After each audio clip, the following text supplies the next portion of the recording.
আসসালামু আলাইকুম। আজ রান্না করব টার্কি মুরগি দিয়ে বিরিয়ানি। বিরিয়ানিটা খেতে ভীষণ মজা, খুবই সিম্পলভাবে রান্না করব, আর বাচ্চারা খেতে ভীষণ পছন্দ করে এটা। এই তো আমি চিকেনটাকে ছোট ছোট পিস করে কেটে নিয়েছি।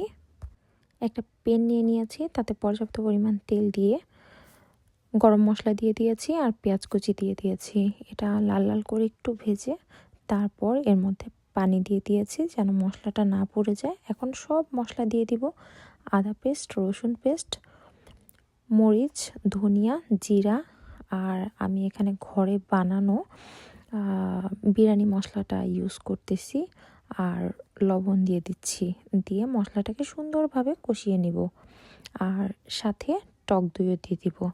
দিয়ে এখন মশলাটা খুব সুন্দরভাবে কষিয়ে নিব। মশলাটা যখন সুন্দরভাবে কষে আসবে, তেলটা উপরে উঠে আসবে, তখন এর মধ্যে ধুয়ে রাখা মাংসটা আমি দিয়ে দিব। আমি এখানে খুবই সামান্য তেল ইউজ করেছি, যেহেতু বাচ্চারা প্রায় সময় খেতে চায়। তো বেশি তেল খাওয়া শরীরের জন্য একদমই ভালো না জানি, বাট তাও কিছু করার নাই, বাচ্চাদের দিতেই হয়, ওরা বায়না করে।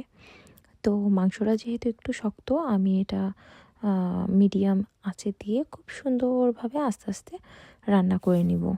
তারপর যখন এটা 50% হয়ে গিয়েছে, তখন আমি এর মধ্যে টমেটো কেচাপ দিয়ে দিয়েছি।